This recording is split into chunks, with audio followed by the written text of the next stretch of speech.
बिस्मिल्लाहिर्रहमानिर्रहीम। अस्सलामुअलैकुम नाजरीन, मेरा नाम मोहम्मद उस्मान है और आप देख रहे हैं इल्मुल असरार। नाजरीन, सुल्तान महमूद गजनवी की एक कनीज़ जिसने दुनिया और आखिरत में कामयाबी का एक ऐसा नुस्खा बताया कि तारीख को हैरान कर दिया। एक कनीज़ ने वो काम कर दिखाया जो अमूमन बादशाहों की कनीज़ों से मतवक्को नहीं होता। अगर कोई इस तरीके से वाकफियत हासिल कर गया तो वो दुनिया और आखिरत दोनों में सुर्खरू हो जाएगा। मार्फत इलाही के वो ख़जाने नसीब होंगे कि किसी शय की कमी नहीं रहेगी। सुल्तान महमूद गजनवी ने एक दफ़ा अपना ख़जाना सोना चांदी हीरे जवाहरात अपने दरबार में लुटा दिए और कहा कि जिसे जो चाहिए वो ले जाए। वहाँ पर मौजूद तमाम वज़ीर कबीर ख़जाने को लूटने में मसरूफ़ हो गए। ऐसी भगदड़ मची कि एक दूसरे से छीना झपटी शुरू हो गई। उन वज़ीरों कबीरों ने अपना ओहदा भूलते हुए ज़मीन पर पड़ा ख़जाना उठाना शुरू कर दिया। ऐसे में सुल्तान महमूद गजनवी की नज़र अपनी एक कनीज़ पर पड़ी जो चुपचाप खड़ी ये तमाशा देख रही थी। सुल्तान महमूद गजनवी उसे देखकर बहुत हैरान हुआ कि इसे ख़जाने में कोई दिलचस्पी नहीं है। सुल्तान ने उस कनीज़ से पूछा कि क्या तुम्हें ख़जाने में से कुछ नहीं चाहिए? तो उस कनीज़ ने कहा कि नहीं, ये नहीं चाहिए, मुझे इसमें कोई दिलचस्पी नहीं है। ये हीरे जवाहरात सोना चांदी आपके वज़ीरों को मुबारक हो। सुल्तान महमूद गजनवी पूछने लगा, तो फिर आखिर तुम्हें किस चीज़ की ख्वाहिश है और तुम क्या चाहती हो? जिस पर कनीज़ ने कहा कि मैं अपनी ख्वाहिश तब बताऊंगी अगर आप वादा करें कि जो मैं चाहूं या जो मैं मांगूं मुझे अता किया जाएगा। सुल्तान ने अपनी शान बेनियाजी में उस कनीज़ से वादा कर लिया कि तू जो मांगेगी तुझे अता किया जाएगा। जिस शय पर हाथ रखेगी तेरी झोली में डाल दी जाएगी। आखिर वो कनीज़ ज़रूरत से ज़्यादा अक्लमंद थी। उसने अपना हाथ बादशाह पर रख दिया। सुल्तान महमूद गजनवी ने जब उसका हाथ अपने कंधे पर देखा तो एक वक्त के लिए सकते में चला गया कि आखिर ये कनीज़ क्या ख्वाहिश कर बैठी है। चूँकि वो वादा कर चुका था और अपने वादे का पाबंद था तो उसने अपना आप उस कनीज़ को सौंप दिया। और तारीख गवाह है कि वो कनीज़ जो कभी एक गुलाम हुआ करती थी, सुल्तान महमूद गजनवी के साथ मलका की हैसियत से तख्ते सुल्तानी पर बैठी। सुल्तान महमूद गजनवी के बाद मसूद गजनवी की माँ की हैसियत से तख्त पर बैठी। मसूद गजनवी के बाद इब्राहिम गजनवी की दादी के हैसियत से तख्ते सुल्तानी पर बैठी। 3 बादशाहतें उसने उस तख्त के ऊपर बैठकर देखी। अगर वो उस वक़्त सोना उठाना चाहती तो कितना सोना उठा लेती। आखिर वो एक दिन ख़त्म हो जाता। उसने अक्लमंदी ये की कि उसने बादशाह पर हाथ रख दिया। उसे पता था कि अगर बादशाह मिल गया तो इस तरह के कई सोने चांदी हीरे जवाहरात मेरे कदमों में पड़े रहेंगे। लेकिन बात यहाँ ख़त्म नहीं बल्कि यहाँ से शुरू होती है। इस वीडियो को मुकम्मल देखिएगा और अगर पसंद आए तो लाइक कीजिएगा, शेयर कीजिएगा और चैनल को सब्सक्राइब कीजिएगा ताकि हमारा और आपका राब्ता बना रहे। नाजरीन, ये कनीज़ दुनिया को एक बहुत बड़ा सबक दे गई। अगर किसी एक की समझ में भी आ गया तो इस वीडियो बनाने का मकसद पूरा हो जाएगा। अल्लाह सुब्हाना व तआला जो तमाम जहानों का बादशाह है, हम रोज़ उससे नित नई फरमाइशें करते हैं। कभी नौकरी, कभी बच्चे, कभी औलाद, कभी इज्जत, कभी दौलत, कभी शोहरत, कभी रुपया पैसा, पता नहीं क्या क्या मांगते फिरते हैं। रोज़ उसे नित नई ख्वाहिशात लिखवाते रहते हैं और एक ख्वाहिश पूरी होती है तो दूसरी की तलब कर देते हैं। रोज़ उसे इंस्ट्रक्शंस देते हैं कि अल्लाह मियाँ अब ऐसा कर दे या अब वैसा कर दे।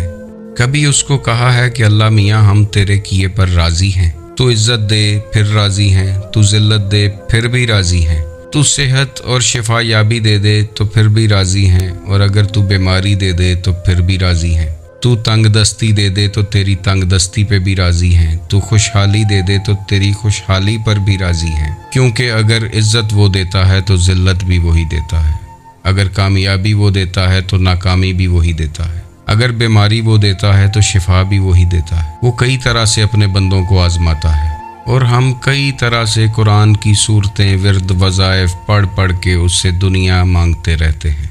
दुनिया की मादियत में ऐसे फंसे हुए हैं कि कभी आखिरत का ख्याल ही नहीं आया। आप यकीन करें कि कुरान की 114 सूरतें आपका कुछ नहीं कर सकती अगर आपको 115वीं सूरत से प्यार नहीं है जो कि उसकी अपनी सूरत है। اگر اللہ کا احساس آپ کے دل میں نہیں ہے تو پھر آپ کچھ بھی پڑھتے رہیں، وہ آپ کو فائدہ نہیں دے گا۔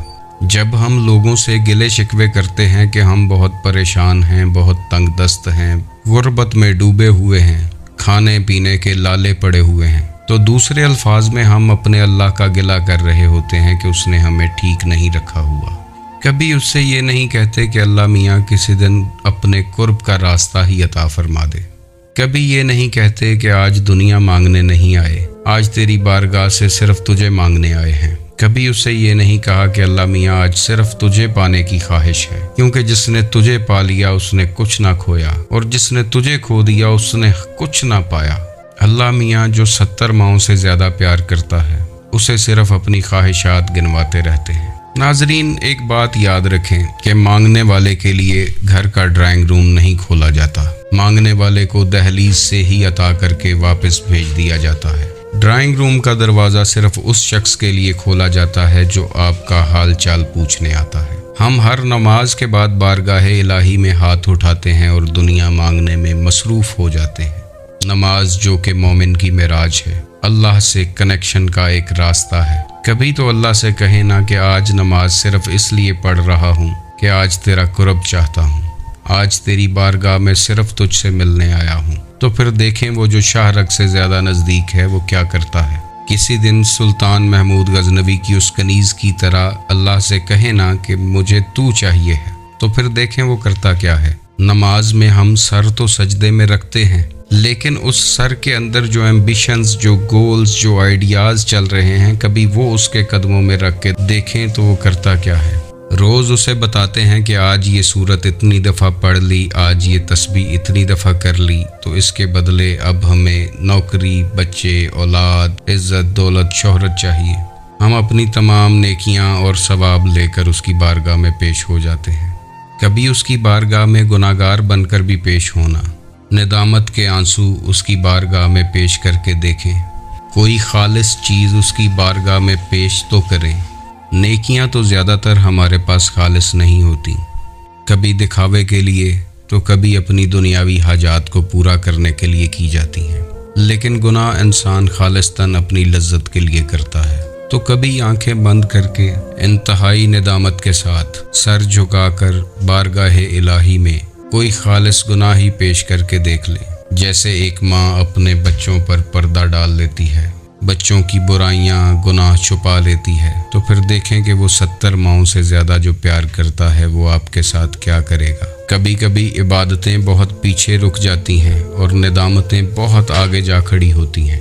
اگر اس نے اپنی معرفت کا انمول خزانہ آپ کے آگے کھول دیا تو دنیا اور آخرت میں کوئی کمی نہیں رہے گی، کیونکہ یہ معرفت الہی وہ چیز ہے جو کسب سے نہیں عطا سے ملتی ہے، جو ورد وظائف پڑھائیوں سے نہیں بلکہ اس نور کی ایک تجلی سے حاصل ہوتی ہے۔ آپ یقین کریں کہ اس نے ایک دفعہ آپ پر نظر کرم کر دی تو اس نظر کرم کا مول انسان ساری زندگی نہیں دے سکتا۔ اس کی نظر ہو گئی تو ہر چیز مل جائے گی، چاہے وہ دنیا ہو یا آخرت ہو۔ اللہ فرماتا ہے کہ انی قریب، کہ میں انسان کے بہت قریب ہوں۔ تو کبھی آپ اپنے آپ کے قریب ہو کر دیکھیں، اگر اللہ مل گیا تو کوئی کمی نہیں رہے گی۔ تو اس کنیز کی طرح ایک ایسی خواہش کریں کہ جس کے بعد کوئی خواہش نہیں رہے گی۔ اگر معرفت الہی کا بیج آپ کے اندر پھوٹ پڑا تو آپ کی نسلوں کو رنگ لگ جائیں گے۔ کرم نوازی صرف آپ کی زندگی میں نہیں بلکہ آپ کی نسلوں میں ٹرانسفر ہوگی۔ اس دعا کے ساتھ ویڈیو کو ختم کرتے ہیں کہ اللہ آپ کو اور مجھے معرفت الہی کا ایک قطرہ ہی نصیب فرما دے، اور ہمیں رسول اللہ صلی اللہ علیہ وآلہ وسلم اور ان کے گھر کی وفاداری عطا فرمائے۔ آپ خوش رہیں، آباد رہیں اور رحمت خداوندی کے سائے میں رہیں۔ اللہ حافظ۔